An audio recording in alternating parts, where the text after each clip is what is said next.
Her coffee cup froze midway to her lips as his words hung in the air between them.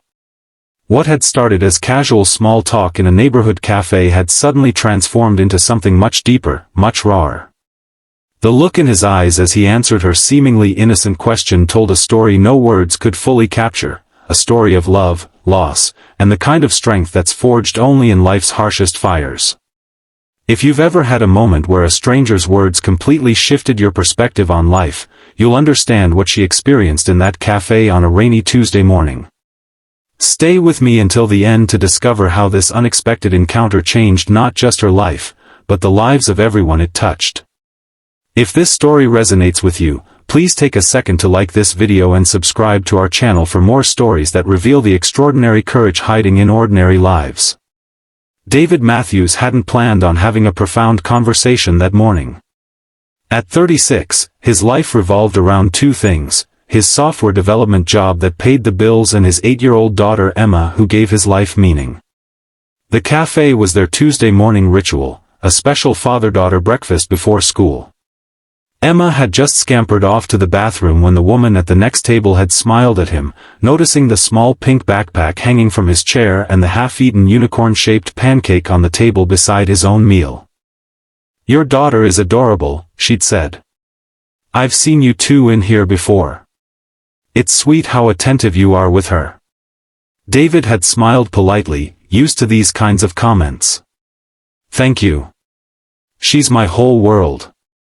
The woman, later he would learn her name was Rebecca, had a warm smile that reached her eyes.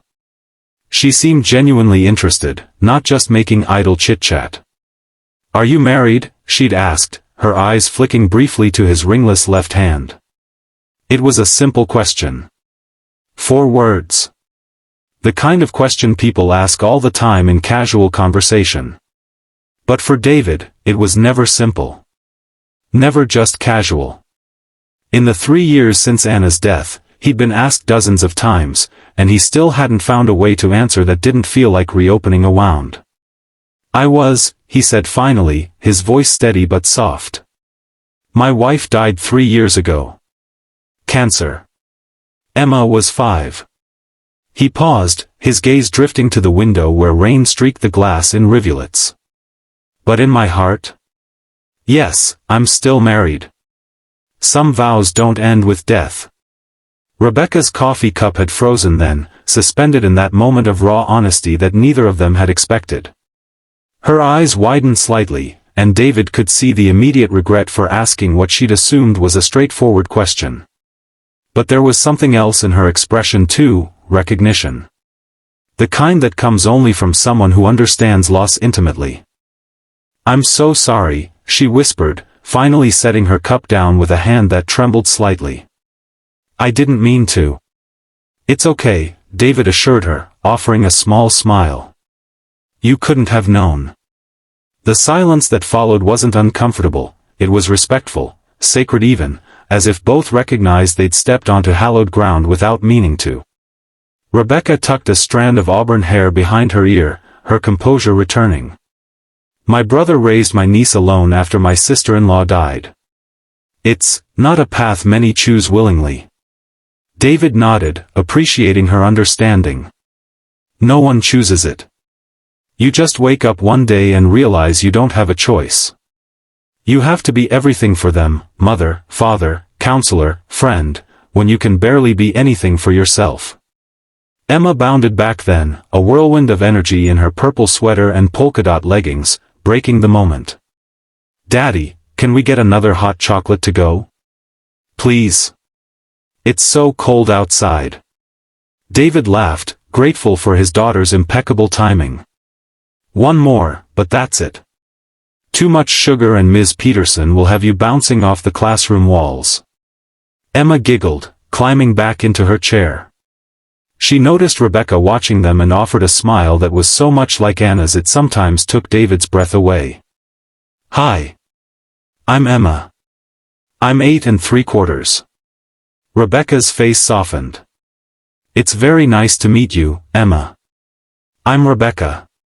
That's a beautiful bracelet you're wearing." Emma beamed, holding up her wrist to showcase the colorful beaded creation. My daddy helped me make it. We make things together every Saturday. It's our special time. David watched as his daughter chatted animatedly with this stranger, marveling at her resilience. Emma had been so young when Anna died that sometimes David worried she would forget her mother entirely. He worked tirelessly to keep Anna's memory alive, through stories, photographs, and little traditions like their Saturday crafting sessions, which had been Anna's idea when Emma was just a toddler. We should get going, David said after a few minutes, glancing at his watch. Don't want to be late for school. As they gathered their things, Rebecca hesitated, then pulled a business card from her purse. I'm a children's grief counselor at the community center, she said, handing it to David. We have parent support groups too. If you ever. 3 years is still fresh in many ways. David accepted the card, turning it over in his fingers. He'd resisted counseling, convinced he could handle everything on his own. But lately, as Emma asked more complex questions about her mother, he'd begun to wonder if they both needed more support than he could provide alone. Thank you, he said sincerely. Maybe we will. Outside, the rain had lightened to a gentle drizzle. David helped Emma with her raincoat and adjusted her backpack straps. Daddy? Emma asked as they walked toward her school. Was that lady your friend? David considered the question. No, just someone we met today. She seemed nice, Emma observed. You should have friends too, not just me and your work people. Out of the mouths of babes, David thought. His social circle had shrunk dramatically after Anna's death. At first, friends and family had rallied around them, but gradually people returned to their normal lives while David's remained forever altered. He'd withdrawn, focusing entirely on Emma and work, letting friendships wither from neglect. Maybe you're right, kiddo, he conceded. Mom would want you to have friends, Emma added confidently. She always had lots of friends. David's throat tightened. Anna had been the social one, drawing people to her with her warmth and laughter. He'd been content to orbit in her glow, never needing to develop those skills himself. Now he felt their absence keenly. Your mom was special that way, he managed to say. At Emma's school gate, he knelt to her level for their goodbye ritual, a hug, a high five, and their special whispered mantra, brave and kind, just like Mom. Emma skipped off to join her friends, turning once to wave enthusiastically. David waved back, waiting until she disappeared into the building before heading toward his office, his mind still lingering on the conversation with Rebecca. The next few weeks passed in their familiar rhythm, work, school, homework, dinner, bedtime stories. But David found himself thinking about Rebecca's card, still sitting on his kitchen counter. One evening, after tucking Emma in, he finally picked up the phone. The parent support group met Thursday evenings in a warmly lit room at the community center. David sat stiffly in a folding chair, fighting the urge to flee as others shared their stories of loss, spouses, partners, co-parents taken by illness, accidents, suicide. The raw grief in the room was palpable, but so was something else, resilience. Rebecca facilitated with quiet compassion, never pushing but gently guiding the conversation. She noticed David's reticence and didn't call on him to share, allowing him to absorb the experience at his own pace. Afterward, as people filtered out, she approached him. I'm glad you came, she said simply. I'm not sure I belong here, David admitted. Some of these parents lost their partners 6 months ago. My loss is older. Rebecca's gaze was steady. Grief doesn't expire, David. There's no timeline where suddenly it's inappropriate to need support. Something about her directness disarmed him. I worry about Emma, he confessed. She's starting to forget things about Anna. Little details. The sound of her laugh. The way she smelled. I'm terrified that one day I'll wake up and realize I can't remember either. That's what we're here for, Rebecca said. Not just to help with the grief, but to preserve the memories, to find healthy ways to keep those we've lost present in our lives. She told him about the children's group that ran concurrently with the parent session, where kids used art, play, and storytelling to process their feelings. Emma might benefit, she suggested. Children often struggle to articulate their grief verbally. David agreed to bring Emma the following week. To his surprise, she embraced the opportunity, emerging from her first session clutching a colorful drawing of their family, including a glowing figure she identified as Mom in Heaven watching over us. Weeks turned into months, and gradually the community center became part of their routine. David found himself opening up in the support group, sharing the challenges and small victories of solo parenting. The weight he'd carried alone for 3 years began to feel more manageable when shared. He also noticed changes in Emma. She seemed more willing to talk about her mother, asking questions and sharing memories without the fear that had sometimes shadowed these conversations before.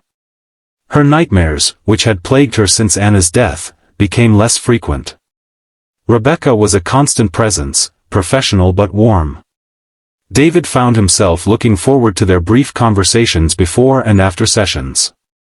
She had an easy way about her, a genuine interest in their progress that never felt intrusive. Spring arrived, bringing with it Emma's 9th birthday. David planned a small celebration at their home, something he'd avoided in previous years, preferring to take Emma on special outings rather than host parties that Anna would have expertly organized. "You should invite Rebecca," Emma suggested as they made the guest list. "She's nice, and she doesn't look at you all sad like Grandma does." David laughed at his daughter's perception. His mother-in-law did indeed regard him with a perpetual look of concern, though her intentions were good. "You think Rebecca would want to come to a kid's birthday party?" Emma nodded emphatically. "She told me she loves birthdays. And cake. Especially chocolate cake with strawberry filling." David raised an eyebrow. "You two talk about cake, huh?" "We talk about lots of things," Emma said with the casual confidence of childhood. "She says it's important to remember the happy things about Mom, not just the sad ending part." David's throat tightened. It was advice he tried to follow himself, but hearing it echoed by his daughter made it more powerful somehow. The birthday party was small but joyful, Emma's closest friends, her grandparents, a few neighbor kids. To David's surprise, Rebecca accepted the invitation, arriving with a thoughtfully wrapped gift and offering to help with games and refreshments. As the children played in the backyard, David found himself standing beside Rebecca at the kitchen counter, assembling goodie bags. "You've done an amazing job with her," Rebecca observed, watching Emma through the window as she led her friends in an elaborate game of her own invention. "She's thriving." David felt a surge of pride mixed with his ever-present uncertainty. "Some days I feel like I'm making it up as I go along." "That's parenting," Rebecca said with a small laugh. "Even with 2 parents, it's mostly improvisation." "Anna would have known exactly what to do for this party," David admitted.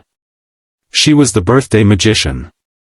I found her planning notebook after she died, pages of ideas for Emma's birthdays up to age 16. Themed decorations, cake designs, activities, she thought of everything." Rebecca was quiet for a moment. "Have you used any of her ideas?" "I couldn't bring myself to open the notebook again after that first time," David confessed. "It felt too painful, seeing all the future moments she'd planned for but would never see." "Maybe someday," Rebecca suggested gently, "that notebook could be a gift to Emma. A way to connect with her mother's love across time." The thought had never occurred to David, and it shifted something in his perspective. Anna's plans weren't just painful reminders of what they'd lost, they were treasures she'd left behind, ways she'd continued to parent Emma even after she was gone. The party wound down as evening approached. Parents collected tired, sugar-filled children, and Emma's grandparents helped clean up before heading home. Emma, despite protesting she wasn't tired, fell asleep on the couch surrounded by her new gifts. Rebecca lingered, helping David with the last of the cleanup.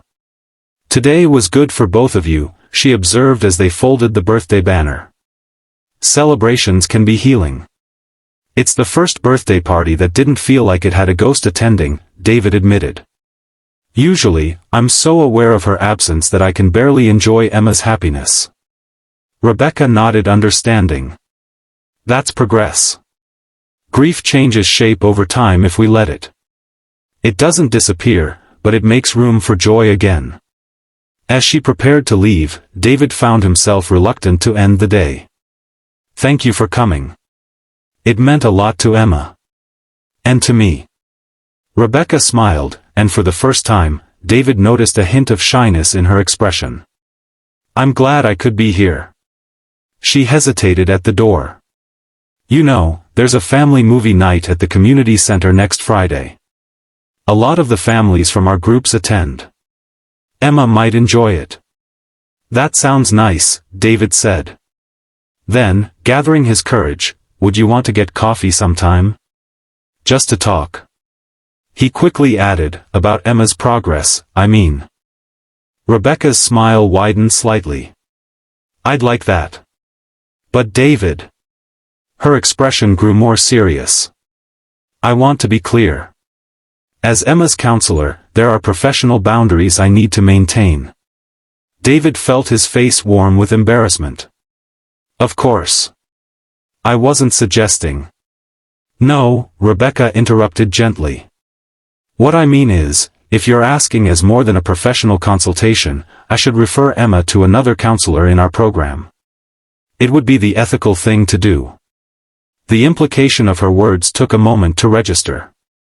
She wasn't rejecting the idea of getting to know him better, she was establishing proper boundaries if they did. I think I am asking for more than a consultation, David admitted, surprising himself with his honesty. But I don't want to disrupt Emma's relationship with you if that's not something you're interested in. Rebecca's expression softened.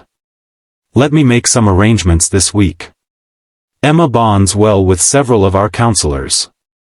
She met his gaze directly.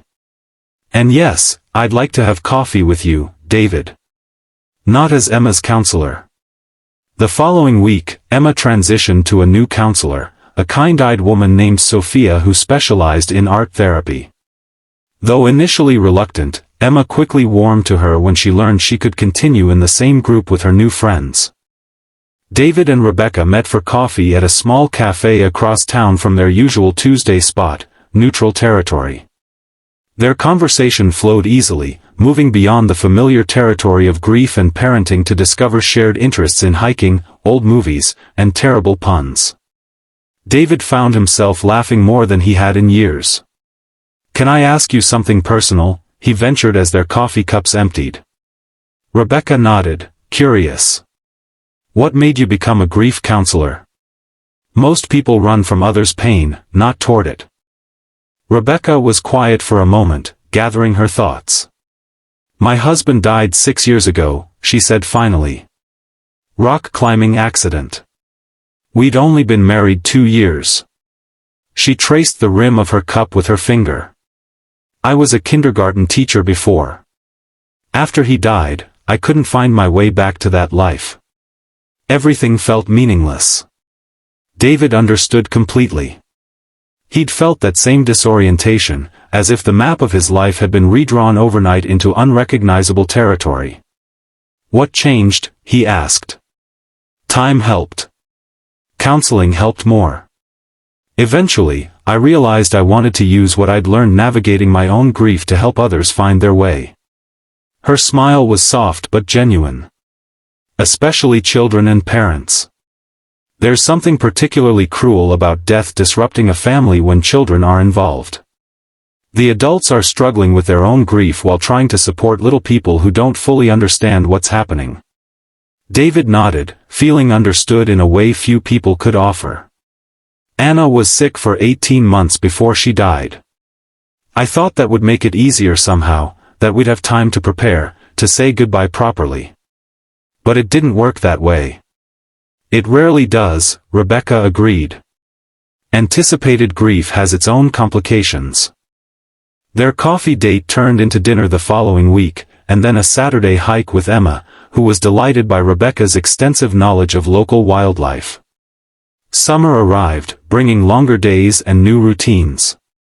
Rebecca became a regular presence in their lives, though David moved carefully, mindful of Emma's feelings. One evening, as they walked back from getting ice cream, Emma skipped ahead on the sidewalk, stopping occasionally to examine interesting rocks or leaves. "She seems happy," Rebecca observed. "She is," David agreed. "Happier than I've seen her in a long time." He hesitated, then added, "So am I." Rebecca's hand found his, their fingers intertwining naturally. "Me too." The moment felt significant, an acknowledgement of what had been growing between them over the previous months. Not a replacement for what either had lost, but something new, built on a foundation of shared understanding. That night, after Emma was asleep, David finally opened the bottom drawer of his desk where he'd stored Anna's birthday planning notebook. His hands trembled slightly as he lifted it out, feeling the weight of it, physical and emotional. The pages were filled with Anna's looping handwriting, sketches of cake designs, lists of party themes organized by age. For Emma's 10th birthday, just months away, Anna had planned an astronomy theme with a stargazing sleepover and a cake shaped like the solar system. David ran his fingers over the words, feeling both the ache of Anna's absence and a new resolve. He could do this, honor Anna's vision while creating his own traditions with Emma. The past and future could coexist, one didn't have to erase the other. Weeks later, David invited Rebecca to dinner at their home, a more formal arrangement than their usual casual meals together. Emma helped set the table, chattering excitedly about a science project as they arranged plates and folded napkins. "Is this a special dinner?" Emma asked suddenly, studying her father's face with the perceptiveness that sometimes caught him off guard. David considered how to answer. He and Rebecca had been talking about taking a step forward in their relationship, making things more official. But they'd agreed Emma's feelings needed to come first. "It could be," he said carefully. "How would you feel if Rebecca became more a part of our family? If she spent more time with us?" Emma tilted her head thoughtfully. "Like, would she be your girlfriend?" David smiled at his daughter's directness. "Yes, something like that." Emma was quiet for a moment, a serious expression on her young face. "Would Mom be sad?" The question pierced David's heart. He knelt to Emma's level, taking her small hands in his. "I think your mom would want us to be happy," he said gently. "She loved us so much that she would never want us to be lonely." Emma nodded slowly.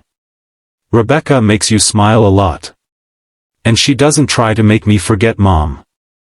"No one could ever replace your mom," David assured her. "Not for you, and not for me. But our hearts are big enough to care about Rebecca too, in a different way." Emma seemed satisfied with this answer. "I think it's okay," she decided. "But can I still talk about Mom whenever I want?" "Always," David promised. "Always and forever." When Rebecca arrived, Emma greeted her with a hug and immediately dragged her to see a new family portrait she'd drawn in art class, 3 solid figures holding hands, with a 4th transparent figure hovering nearby, surrounded by stars. "That's our family," Emma explained matter-of-factly. "Me, Daddy, you, and Mom in heaven watching over us." Rebecca's eyes met David's over Emma's head, both of them moved by the child's capacity to integrate past and present, loss and new beginnings. Dinner was relaxed and joyful, filled with Emma's stories from school and plans for her upcoming birthday. After Emma went to bed, David and Rebecca sat on the back porch, watching fireflies emerge in the summer darkness. "She's remarkable," Rebecca said softly. "The way she's processing everything." "She gets that from her mother," David replied. Anna could always find ways to accommodate difficult truths without being broken by them. Rebecca leaned her head against his shoulder. "I wish I could have known her." "In some ways, you do," David said thoughtfully. "Through Emma. Through the million little ways Anna shaped our lives." He turned to face Rebecca more directly. "I want you to know that I'm not looking for a replacement. What Anna and I had can't be replicated, and it doesn't need to be. I understand," Rebecca assured him. My relationship with Mark was its own complete story. What's growing between us is something different. Something new. Exactly, David agreed, relieved by her understanding. I used to think moving forward meant leaving Anna behind, but that's not true. She's part of who I am, who Emma is. Always will be. And that's as it should be, Rebecca said, taking his hand. The months that followed weren't without challenges. There were days when grief resurfaced unexpectedly, Anna's birthday, their wedding anniversary, holidays laden with memories. But increasingly, these days carried bittersweet memories rather than debilitating pain. Emma's 10th birthday arrived in October. True to Anna's plans, they held a stargazing party in the backyard. David used Anna's notebook as a guide, setting up telescopes borrowed from the local astronomy club and decorating with glow-in-the-dark stars. Rebecca helped Emma make constellation cookies for her friends, each one carefully iced with silver and blue. As night fell and the children exclaimed over visible planets and constellations, David found a quiet moment alone. Looking up at the same stars Anna had loved, he felt a sense of peace wash over him. She would have loved this, Rebecca said softly, joining him. She did love it, David corrected gently. This was her vision. I'm just the executor. Rebecca smiled, understanding. A faithful one. Together they watched as Emma pointed out constellations to her friends, her face illuminated by starlight and joy. In that moment, David felt the presence of past and future simultaneously, Anna's love continuing to shape their daughter's life, and new possibilities unfolding before them like distant galaxies. Life would continue to bring challenges, David knew. Emma would face new questions about her mother as she grew older. Their evolving family would navigate unfamiliar territory. But standing there under the vast canopy of stars, David finally understood what Rebecca had meant all those months ago about grief changing shape. It hadn't diminished, Anna's absence would always be felt, but it had transformed into something that could coexist with joy, with new love, with the endless possibilities of the future. Like the stars above them, some lights never truly fade, they continue to guide us long after they've gone. 2 years later, as Rebecca and David exchanged vows in a small ceremony in their backyard, 12-year-old Emma stood beside them as maid of honor, wearing her mother's locket around her neck. The garden was planted with Anna's favorite flowers, a living memorial David and Emma tended together. During the reception, Rebecca found David watching Emma as she danced with her grandfather. "What are you thinking?" she asked, slipping her hand into his. "I was remembering that day in the café," he said, "when you asked if I was married." Rebecca smiled at the memory. "Your answer stopped me cold." "I meant what I said then," David told her. "Some vows don't end with death. But I've learned that doesn't mean new vows can't begin." "I wouldn't want it any other way," Rebecca assured him, her eyes reflecting the same understanding that had first drawn them together. "Our hearts are big enough for all of it, the grief and the joy, the memories and the dreams, the past and the future." As they joined Emma on the dance floor, David felt complete in a way he hadn't imagined possible after Anna's death.